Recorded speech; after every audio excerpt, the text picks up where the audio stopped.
Good afternoon. Welcome to the TheoTRADE afternoon video. I'm Blake Young. Today is February 26, 2026, and we're going to talk about the market being stuck overall, but opportunities still both bearish and bullish as we watch the market move.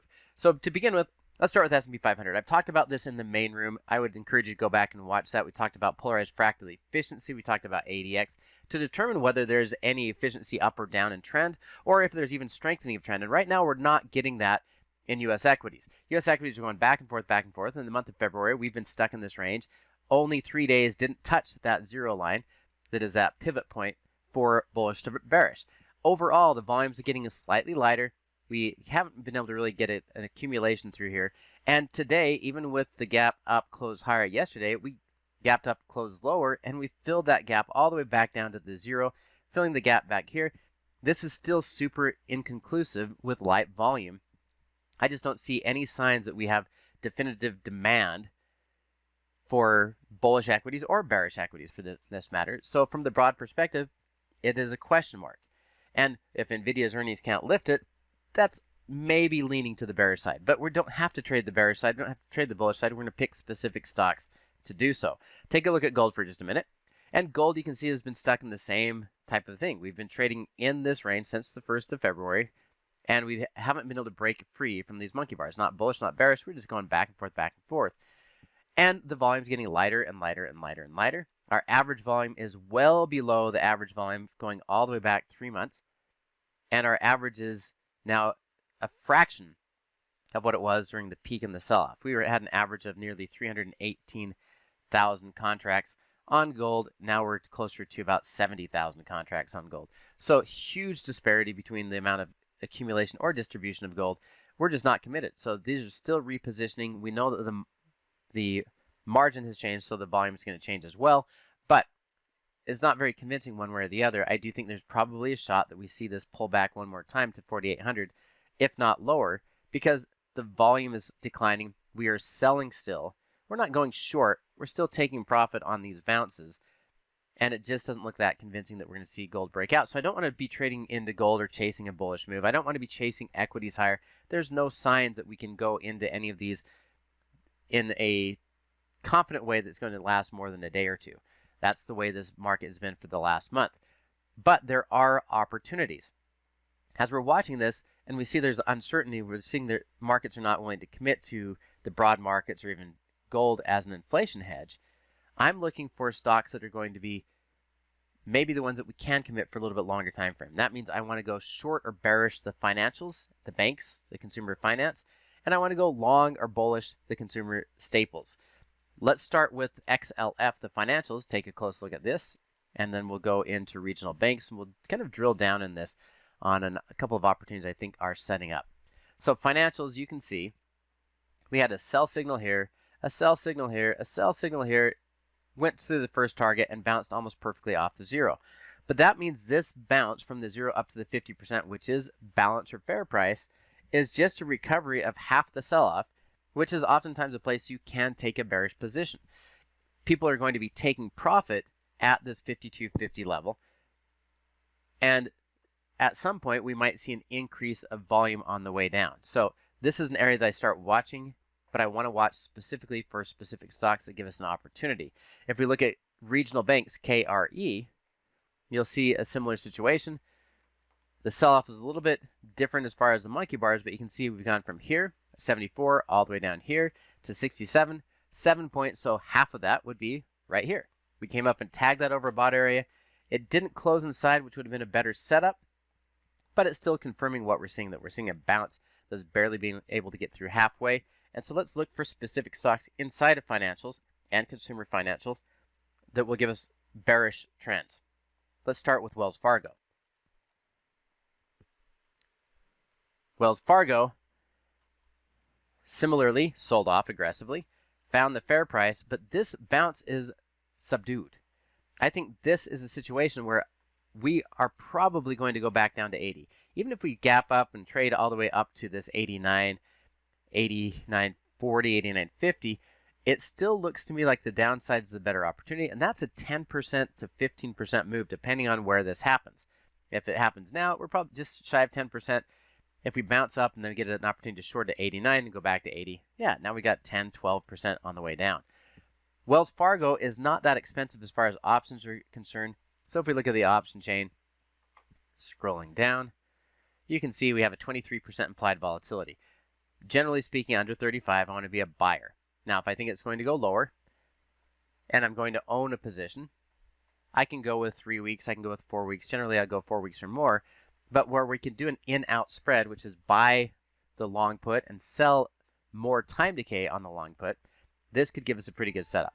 So what I'm looking for here is I'm looking for an opportunity to buy the delta near 70. Now we got a 72 and a 66 here on Wells Fargo. So 72 at 90 is the closest. That costs us $4.70, but the extrinsic value of the time decay is only 89 cents. So even if I paid $4.70, $4.50 here, and sell out of the money at delta near 30, this 83, I'm going to get paid $1.26 of time decay.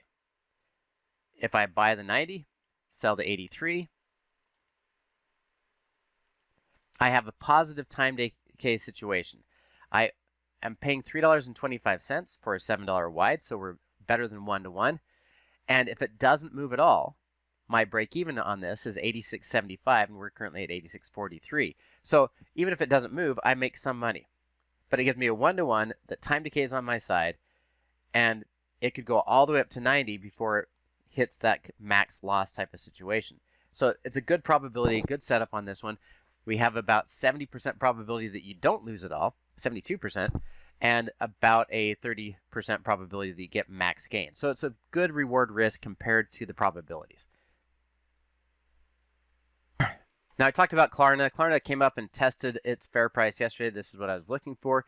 It moved a little bit too quick, so I don't want to chase this on the way down. I'd like to see if we get a little bit higher and then take the trade short. But things like Klarna or Ally or Capital One Financial, I think those are all stocks that you might want to consider fading. Now, Capital One Financial, if we close below 207 today or tomorrow, or better, if we close below 201.80, I think we have a quick 8 to 10% move down to 193, and Ally will be something similar. I would like to see it test 42.50 and then drop down to 39. Now, that's not the same size, so Capital One Financial has a little bit better profitability. Same thing with Wells Fargo, but I like the idea of going short into consumer finance. One of the things that we talked about is that Klarna, something like 60% of Klarna is being used to buy groceries. That is telling you that your consumers are extremely stretched. When we are buying groceries on buy now, pay later, that is telling you that the economy and the consumer is stretched. And at some point, those people default on those loans, and the banks are the ones holding the bag. Now, for the ones that are bullish, I would still focus on those consumer staples. We've talked in the past about Walmart, and we've talked about Costco and Kroger. Now, one of the others we've also talked about is Dollar General and Family Dollar, and these discount stores.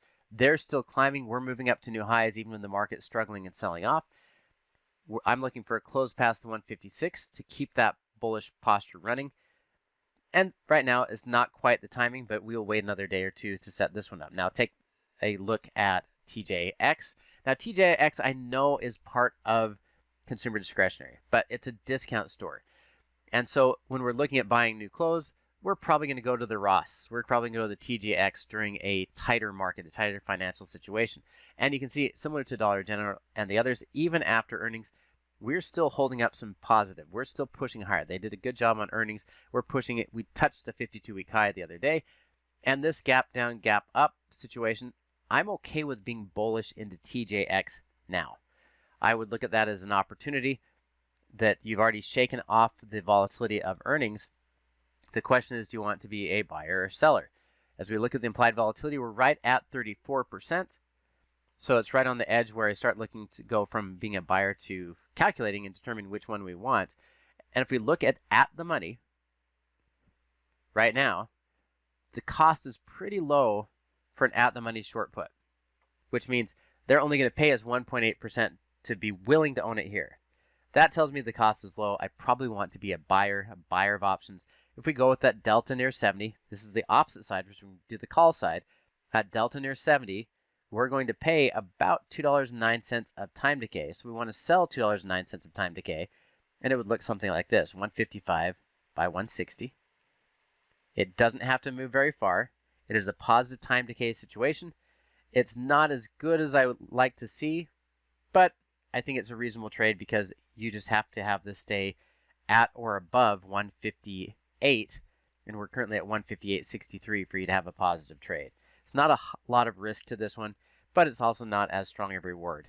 It's looking for paying $3 to make 2. It's a 66% return on risk, but it's also about a 45% probability of max gain and a low probability of loss.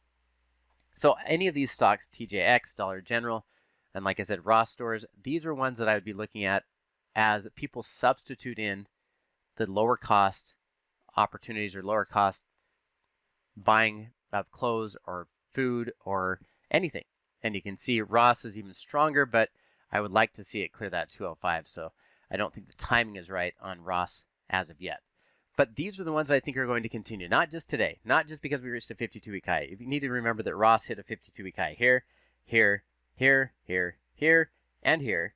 So reaching new 52-week highs is not a problem to be able to continue to trade these consumer staple type stocks or the discount discretionary stocks for days and weeks to come. That's my view on what I'm looking at over the next couple of weeks. Short the financials, short the consumer financials specifically. Long the discount stores, long the consumer staples, and probably for the next quarter even. So I will continue to look for these trades and we'll continue to share these as we go. Thank you for watching, and I will see you in the main room tomorrow.